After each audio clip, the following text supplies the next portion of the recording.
अस्सलाम वालेकुम friends, welcome to new video. उम्मीद है आप सब खैरियत से होंगे। आज की वीडियो में हम डिस्कस करेंगे preface to lyrical Ballad. Let's start. Preface to lyrical Ballad. Preface to lyrical Ballad एक ऐसे है जो कि विलियम वर्ड्सवर्थ ने लिखा था और ये पब्लिश हुआ था 1801 में। In preface to lyrical ballad, William Wordsworth outline his definition of the nature and function of poetry. इस ऐसे में विलियम वर्ड्सवर्थ डेफिनेशन बताता है नेचर की, कि रियल डेफिनेशन क्या होती है नेचर की, और उसके अलावा वो ऐसे बताता है कि जो पोइट्री है उसका रियल फंक्शन क्या होता है, उसके काम क्या होते हैं और किस काम के लिए लिखी जाती है, as well as identifying the qualities that make someone a true poet. इसके अलावा वो इस ऐसे में उन क्वालिटीज़ को भी आइडेंटिफाई करता है, उन क्वालिटीज़ को बताता है जो कि एक शख्स को एक सही मायने में पोइट बनाती है। According to William Wordsworth, first volume of poems that publish in 1798 was his experiment to check public reaction when I used common real language in a poetry. William Wordsworth कहता है कि जो मेरा वर्क था ना, preface lyrical ballad से पहले उसने एक वर्क लिखा था लिरिकल बैलेड, और उसके डिफरेंट वॉल्यूम्स थे। वो कहता है कि जब मैंने पहला वॉल्यूम इसका पब्लिश किया है ना 1798 में, तो वो कहते हैं मैं इसमें चेक कर रहा था कि पब्लिक का रिएक्शन क्या होता है, लोगों का रिएक्शन क्या होता है, क्योंकि लिरिकल बैलेड में उसने सिंपल लैंग्वेज को यूज़ किया था, कॉमन लैंग्वेज को यूज़ किया था, रियल लैंग्वेज को यूज़ किया था। तो कहता है कि मैंने 1798 में जब उस वॉल्यूम को पब्लिश किया है ना, तो वो एक एक्सपेरिमेंट था ये चेक करने के लिए कि लोग क्या रद्द-ए-अमल करते हैं, लोग का बिहेवियर कैसा होता है जब वो कॉमन लैंग्वेज पढ़ते हैं, जब वो रियल लैंग्वेज पढ़ते हैं पोइट्री में। And I remain successful, people welcome my poems. वो कहता है कि मैं पहले मैंने इसको पब्लिश किया ना जब वॉल्यूम को, उसके पहले वॉल्यूम को, तो मैं देख रहा था कि लोग क्या रिएक्शन देते हैं, क्या मुझे कहते हैं कि इस लैंग्वेज के पीछे। तो कहता है कि मैं बहुत खुश हुआ हूँ क्योंकि मैं कामयाब हो गया था, लोग मुझे पसंद कर रहे थे, मेरी पोइट्री को पसंद कर रहे थे, और लोगों को अच्छा लगा है कि मैंने कॉमन लैंग्वेज यूज़ किया, रियल लैंग्वेज यूज़ किया।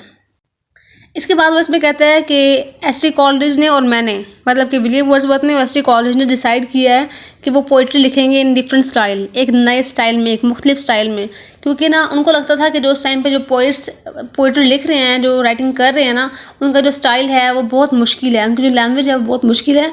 जो आम लोग हैं, जो अनपढ़ लोग हैं, जो कम पढ़े लिखे लोग हैं, वो उनको समझ नहीं सकते। तो उन दोनों ने मिलकर डिसाइड किया था कि हम ऐसी पोइट्री लिखेंगे जिसमें कि लैंग्वेज सिंपल होगी, रियल होगी, कॉमन होगी, ताकि हर बंदा उसको समझ सके। तो यहाँ पे वही बात बताता है कि हम लोगों ने डिसाइड किया कि हम पोइट्री लिखेंगे एक नए स्टाइल में। I also right poetry but my style is different from other contemporary poets. वो कहता है कि मैंने भी नेचर की पोइट्री लिखी है, मैं भी एक नेचर का पोइट हूँ, एक नेचर लवर हूँ, लेकिन जो मैंने पोइट्री लिखी है ना, उसका जो स्टाइल था वो बिल्कुल मुख्तलिफ था बाकी तमाम रवायती जो पोइट्स थे ना उनसे। Because I think there is a need of new style in poetry. वो कहते हैं क्योंकि मुझे लगा था कि उस टाइम पे ना एक नए स्टाइल की ज़रूरत है लोगों को, लोग समझ नहीं पा रहे पोइट्री को, लोगों को मुश्किल आ रही है, पेश आ रही है। तो कहता है कि मैंने सोचा कि मैंने एक नए स्टाइल में लिखता हूँ पोइट्री, तो मैंने एक नए स्टाइल को इस्तेमाल किया। Poems that I wrote in lyrical ballad was about the life of common people. वो कहता है कि जो पोएम्स मैंने लिखे हैं लिरिकल बैलेड में, वो उसमें पोएम्स थी उन लोगों के बारे में, कॉमन लोगों के बारे में, उनकी ज़िंदगियों के बारे में। असल में प्रीफेस टू लिरिकल बैलेड में ना वो अपनी बातों को बता रहा है जो कि उसने लिरिकल बैलेड में लिखी थी, वो अपनी चीज़ों को, अपनी बातों को एक्सप्लेन कर रहा है प्रीफेस लिरिकल बैलेड में। इसके बाद कहता है विलियम वर्ड्सवर्थ कि I try to show common life in an honoured way. वो कहता है कि मैंने ना अपने इस लिरिकल बैलेड में, इनकी पोइम्स में इस बात को ट्राई किया है कि मैं कॉमन लोगों की ज़िंदगियों को, आम लोगों की ज़िंदगियों को इस तरह बयान करूं कि वो लगे कि वाकई कुछ है, कि एक ऑनर्ड वे में, एक इज़्ज़त अफजाई कर रहा है, उनकी लैंग्वेज की, उनकी लाइफ की, उनकी चीज़ों की। वो कहता है क्योंकि language of upper class that the poets of late new classical age used is not appropriate to understand feeling of common people. वो कहते हैं कि जो न्यू क्लासिकल एज के जो पोइट्स थे ना, उनकी जो राइटिंग थी, उनकी जो पोइट्री थी, वो सिर्फ थी अपर क्लास लोगों के लिए, जो कि हायर क्लास के थे, जो एलिट क्लास के थे। तो वो कभी भी ना जो कॉमन लोग हैं उनकी ज़िंदगी को समझ नहीं सकते, उनके मसाइल को समझ नहीं सकते, उनके इमोशंस को, उनकी फीलिंग्स को कभी भी समझ नहीं सकते, क्योंकि वो खुद भी अपर क्लास से बिलोंग करते हैं और जो जिनके लिए वो लिख रहे हैं वो भी अपर क्लास ही हैं। तो कभी भी वो इन लोगों को ना समझ सकते हैं, उनके बारे में अच्छा लिख सकते हैं। तो कहता है कि मैंने उन लोगों के बारे में लिखा है, उनकी ज़िंदगी के बारे में लिखा है, ताकि मैं उनको और एक अच्छे तरीके से लिखा है, ताकि उनको पढ़ के खुशी महसूस हो, उनको ये ना लगे कि हम लोग किसी से कम हैं या फिर हमारी फीलिंग्स को कोई अहमियत नहीं देता, हमारे इमोशंस को कोई देखता नहीं है। तो इसलिए वो कहता है कि मैंने कॉमन लोगों के बारे में लिखा, उनकी ज़िंदगियों के बारे में लिखा। इसके बाद वो बताता है कि एक और रीज़न भी है जिसकी वजह से कॉमन लोग उस पोइट्री को समझ नहीं सकते जो कि न्यू क्लासिकल एज के जो पोइट्स लिख रहे थे। उनकी एक वजह ये भी थी कि जो उनकी टून होती है ना, the tone of this language is harsh and hate. हम लोग अक्सर देखते हैं कि जो 80% या जो मेजोरिटी ऑफ अपर क्लास लोग होते हैं ना, उनकी जो टून होती है वो बहुत ही हार्श होती है, बहुत ही नफरत अंगेज़ होती है, ख़ास तौर पे कॉमन लोगों की तरफ, towards common people, towards poor people, towards lower class people. तो एक वजह उनकी बिहेवियर थी या फिर उनकी लैंग्वेज भी थी जिसकी वजह से कॉमन लाइफ को वो डिस्कस नहीं कर रहे थे या उसको अच्छी तरीके से समझ नहीं रहे थे। इसके बाद वो कहता है कि जो न्यू क्लासिकल जो राइटर्स थे ना, new classicals think that by writing this type of poetry they receive honour, but they don't know by this type of poetry they are unable to connect with their readers. वो कहता है कि जो उस time पे writers थे ना, new classical writers, वो समझते थे अगर हम इस तरह की पोइट्री लिखेंगे, इस तरह की लैंग्वेज यूज़ करेंगे या इस तरह का स्टाइल यूज़ करेंगे तो लोग हमें बहुत पसंद करेंगे, हमें ऑनर देंगे।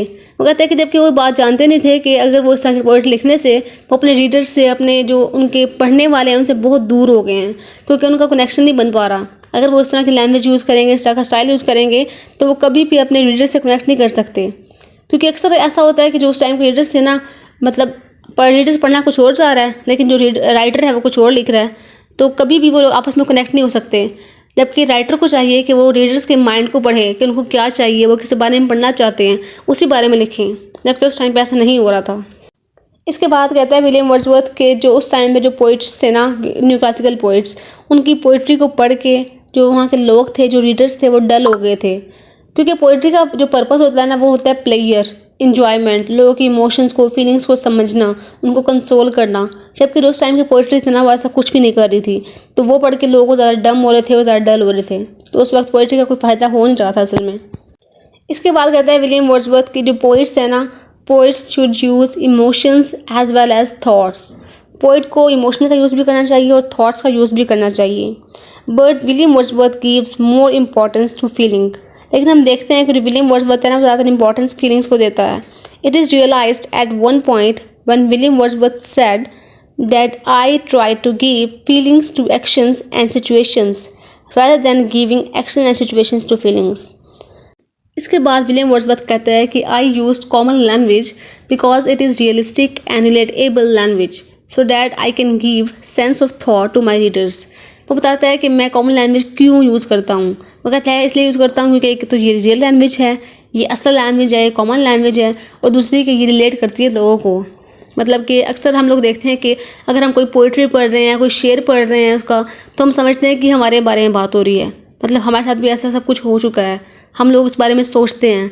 वो कहता है कि पहले ये लोग ऐसा नहीं था, मतलब जो उसने पहले बात किया है न्यू क्लासिकल पोइट्स की, वो कहते हैं कि उस टाइम जो लैंग्वेज यूज़ करते थे वो बहुत मुश्किल थी, उसको आम बंदा समझ नहीं रहा था ना, मतलब जब एक बंदा उस चीज़ को समझेगा ही नहीं तो उसके बारे में सोचेगा भी नहीं। लेकिन अगर वो कॉमन लैंग्वेज होगी, लोग उसको समझेंगे तो वो सोचेंगे भी इसके बारे में। फॉर एग्जाम्पल अगर मैं कोई शेर ही पढ़ रही हूँ तो मैं सोचूंगी कि ये मेरे साथ हो चुका है, ये तो मेरे बारे में लिखा हुआ है। तो कहते हैं इस तरह मैं लोगों को ना सेंस देता हूँ कि वो सोचें। ये मेरी वजह है कि मैं कॉमन लैंग्वेज यूज़ करता हूँ अपनी पोइट्री में। इसके बाद वो कहता है कि I thought there is no difference between poetry and prose. वो कहता है कि मुझे लगता है कि पोइट्री और प्रोज में कोई डिफरेंस नहीं है। ये मतलब वो बात करता है प्रीफेस लिरिकल बैलेड में। इसका जवाब देता है एस.टी. कॉलरिज को बायोग्राफिया लिटरेरिया में। उसके बाद वो कहता है कि we should use metre and rhyme not to beautify it but to make it simple and emotional. वो कहता है कि हमें चाहिए कि हम मीटर और राइम का यूज़ करें, उसको खूबसूरत बनाने के लिए नहीं, उसको प्यारा बनाने के लिए नहीं, बल्कि उसको सिंपल बनाने के लिए, उसको इमोशनल बनाने के लिए। उसके बाद वो कहता है कि I choose poetry instead of prose because in poetry we can exaggerate the feelings of love, feeling of pain और lessen it by use of metre and rhyme. वो कहता है कि मैंने पोइट्री का इस्तेमाल इसलिए किया, मतलब कि पोइट्री को चूज़ इसलिए किया, प्रोज को नहीं किया, क्योंकि पोइट्री में हम लोग ना फीलिंग्स को, हमेशा वो पेन की हो, लव की, जो भी फीलिंग्स हो, जो भी इमोशंस हो, उनको बढ़ा चढ़ा के बयान कर सकते हैं, जबकि उनको कम भी कर सकते हैं मीटर और राइम का यूज़ करके।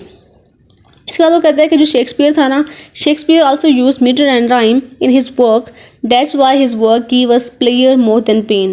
वो कहते हैं कि जो शेक्सपियर के जो वर्क्स हैं ना, उसने उसमें भी मीटर को यूज़ किया है, राइम को यूज़ किया है, और इसी वजह से हम उनको वर्क को पसंद करते हैं। वो हमें प्लेयर देता है, पेन कम देता है, प्लेयर ज़्यादा देता है। उसके बाद वो कहता है कि I am not writing it to defend myself. कि वो सारी बातें कर लेते हैं प्रीफेस टू लिरिकल बैलेड में कि मतलब मैंने लिरिकल बैलेड में ये किया है, लिरिकल बैलेड में मैंने ये किया है, इसको मैंने इसलिए किया है, मतलब सारे वो रीजंस दे रहा है कि मैंने लिरिकल बैलेड को क्यों लिखा था, कैसे लिखा था। तो वो सब बातें करने के बाद एंड पे कहता है कि जो मेरा प्रीफेस टू लिरिकल बैलेड लिखने का जो मकसद है ना, वो खुद को डिफेंड करना नहीं है। वो कहता है कि बेशक मैं इसमें दे रहा हूँ कि मैंने ऐसे किया है, इस चीज़ों को मैं एक्सप्लेन कर रहा हूँ, बता रहा हूँ, लेकिन मेरा मकसद खुद को डिफेंड करना बिल्कुल भी नहीं है। तो ये थी हमारे आज की वीडियो, जिसमें हमने डिस्कस किया है प्रीफेस टू लिरिकल बैलेड। इसके तकरीबन हमने सारे इंपॉर्टेंट पॉइंट्स डिस्कस कर लिए हैं। उम्मीद है आपको समझ आ गई होगी। अगर समझ आ गई है तो don't forget to subscribe my channel. Thank you.